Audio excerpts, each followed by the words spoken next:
Here is the 2024 Hyundai Santa Fe XRT in Phantom Black over black interior. This is the sweet spot for the refresh Santa Fe because you're getting more amenities in the interior, you're getting increased ground clearance, more towing capabilities because of the standard all-wheel drive, and all trims now are standard with a third row in the turbocharged 2.5 liter. I'm Anthony from Hawkeye Rides, and I'm going to go over the pros and cons and the problem that I have with the Santa Fe and the comparable rivals. Starting in the front, H-styled LED daytime runnings with the light bar that runs into the center. It's more boxy, a little bit more bold. The fenders flare out just a little bit. The lower gets an air pocket with front parking sensors and 8.3 inches of clearance instead of the 7 inches that comes standard. And when you're thinking about last year opposed to this year, you're increasing 86 horsepower and 130 pound-feet of torque because we no longer just get a 2.5 liter four-cylinder. They add the turbocharge, which gives us 277 horsepower and 311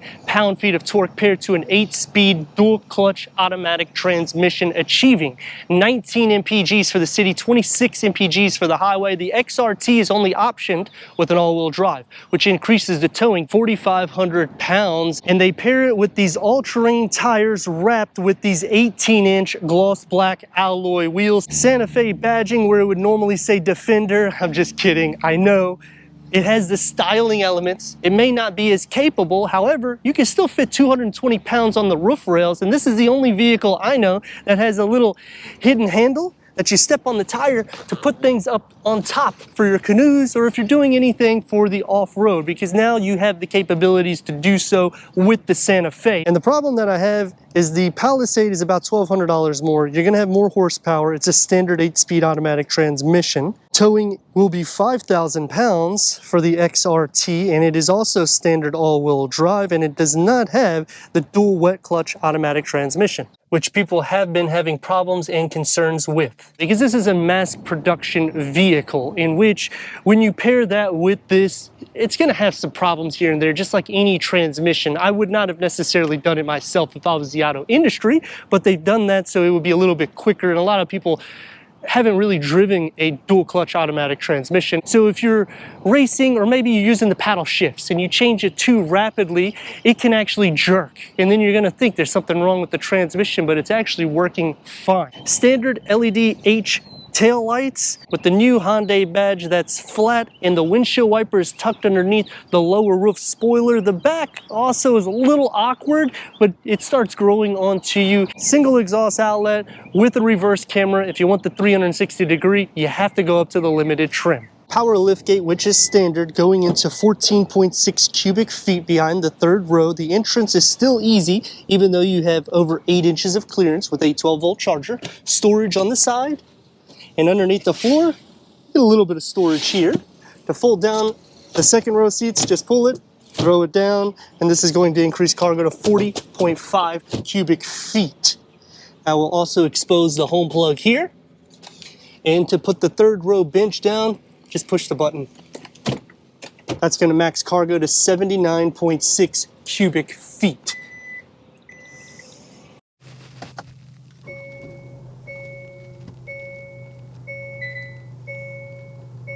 10-way power seat adjustment, Htech seats, which starts on the SEL. They're heated seats, but we get the XRT badging because of the trim we're in. Standard is cloth with manual adjustments for the front, 6-way manual adjustment for the passenger. Headroom and leg room. The XRT is the sweet spot because of the features that you're going to get, and you get more storage this year. So we get a glove box in the top. We get storage between the next glove box with a full pass-through. The 12-volt charger is on the driver's side. Wireless charging pad starts on the SEL. USB ports, tri-climate control settings, and you have physical buttons, and this is a touchpad with a 12.3 infotainment screen. Navigation starts on this trim. With Apple CarPlay, it's wireless, Android Auto, Sirius XM, AM, FM, streaming Bluetooth audio. Put it into reverse, we get a reverse camera. The trajectory will expand out. When you click here, you can make it the full screen. Or you could use it for the tow lineup. The one panel screen goes into a 12.3 digital reader. However, we have the 4.2, which can go through an array of information for the driver, including the driving modes. So you have snow, normal, sport, my drive. When you click onto settings here, now you can tailor this to make it as sport derived as you like. And we have the dynamic voice recognition. Hyundai, turn down the climate control. I didn't understand that. Please consider activating Blue Link, which can help me understand better. Unfortunately, you have to do what the computer says. The ambient lighting will only be on the limited trim. We have the aluminum mesh inlays that's going through the center. It's a flat dashboard layout, no auto dimming rear view mirror. We do get a moonroof. The steering wheel is not heated, multi-function. The paddle shifts. And the new stock, and the gear lever is now on the steering column instead of in the center, so it maximizes storage capacity. And going into the calligraphy, you'll get 2 wireless chargers and the key fob for the refreshed Santa Fe XRT. This is going to be a little bit more sporty. It opens up into a deep storage pocket. You pick this up and it's even more deep. It actually expands to nearly underneath the cup holders. That's how deep it is. And the nice thing about this is you can open it on both ways, similar to Nissan and Infiniti, which you'll see shortly. Dashboard and the door panels configured together, and I like the satin aluminum, and you get this little pattern here. Keeps a sporty vibe, and it's soft to touch where it needs to be. One touch up and down for the front windows, and the storage pocket has a beverage holder carved out. For the second row headroom and leg room, and we're going to adjust this forward. This would be where somebody like me can fit in the back. You can also adjust it a little bit more, in which I wouldn't be able to fit here at all. So you have a few different movements there, plus you can recline these where I don't think anybody can sit in the back. Cup holders with an armrest. We get a storage bin. And like I was saying in the front, this opens up so it gives access for the front and the second row USB ports behind both of the seats. You have some hangers here. You'll get the H badging behind all of them with storage behind both of the front seats. Air vents on the side. The door panel is going to have soft materials pretty much everywhere except for where you see the material here, and it's going to be soft to rest your arms with 2 cup holders in the top and another in the bottom. The manual sunshade is only on the limited trim. Sliding into the center, you have your own feet space carved out, and if not, you could share a little bit because the rails are pushed up.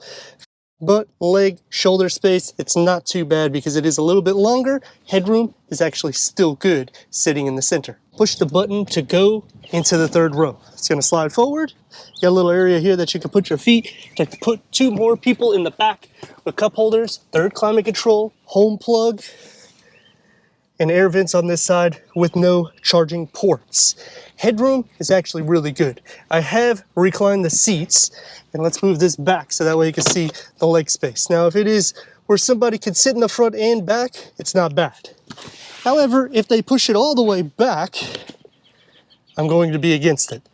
And then headroom sitting upright to get the maximum cargo is going to be a little bit more tight. Sport mode, here we go.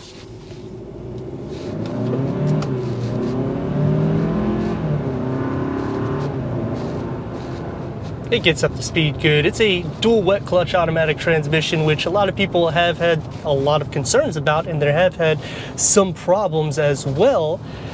But overall, I'm kind of digging the drive. It's smooth. We have the upgraded suspension because this is the XRT. We have all-terrain tires. I'm not feeling that much difference between the trims, whether the SEL or the Limited. The sound deadening is just as good, but you will hear the road noise a little bit more so because these are all-terrain tires. And if you change the mode into normal, it doesn't feel sluggish because the prior gen didn't have a turbo standard. You can option it, but it felt a little bit heavy. So I like that they paired it exclusively with that. They are also going to offer a hybrid trim, which will come out later on in the year. But I feel like if you're trying to get that sweet spot with some off-road capabilities, this is where you go. But it is going to take me to some pros and cons.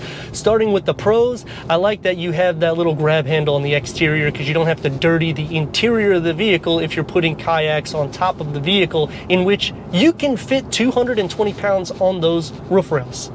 4,500 pounds of towing. The Palisade tows at 5,000 pounds. Now, yes, the Palisade is about $1,200 more, and like I said, on the exterior, it is a problem that I have because you don't have to worry about that dual wet clutch automatic transmission, and you're going to have more horsepower. It's a naturally aspirated V6 opposed to a turbo. Those are some of the cons.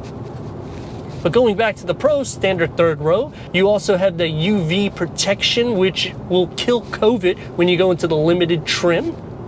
The Curve 1 panel, it makes it look a little bit more luxurious in the cabin. Plus, it still feels modern and yet off-road blended in. When you go into like a Land Rover Defender, and I know it doesn't compete against that, it's a little bit more boxy and not as elegant as this. And you're saving quite a bit of money. Going against competition like Toyota, Honda, Mazda, you can tow a little bit more when you go into Mazda, but you can also pay a little bit more. When you go into Honda, because of the trim that this is in, it kind of mixes in between two different trim levels for Toyota and Honda. So if you're picking the variant that is priced similar to this, it's gonna outdo it. That's where you're starting to see the savings come into play. Easy loading for the third row. And it's one of the only vehicles that I know that you can fold all of the seats in the cargo, which makes that every day a little bit more easy. Some cons is you do have to go up tiers in order to get features. That's why the XRT unlocks kind of the best blend, because you're getting the moonroof, you're getting navigation. SEL gives you the wireless charger and the power seat adjustment with the Htech seats. SE isn't going to give you pretty much anything. You're just getting your feet wet. And the all-wheel drive is going to be standard on the XRT, so it unlocks the most capabilities for towing. The other con that comes into play is the third climate control is all the way in the third row, and it's only on the right side, so it's not as usable for everybody in the vehicle. Turn radius is about, I'd say, 2 lanes. And this is just normal driving. The steering wheel has a little bit more weight when you go into the XRT. Unfortunately, the Santa Fe does fall short because for around $1,200, you can get the Palisade. You can get a Kia Telluride, and it's going to have more capabilities whenever you go to those variants, and you're getting a naturally aspirated V6 opposed to this turbocharge and that dual wet clutch automatic transmission that a lot of people have a problem with. But let me know your thoughts in the comments, and if you're new to the channel, consider subscribing. Check out the next video, merchandise, website, and Instagram. Leave a comment and a like, and I'd like to thank Gettle Hyundai of Lakewood for giving us this 2024 Hyundai Santa Fe XRT for our car review.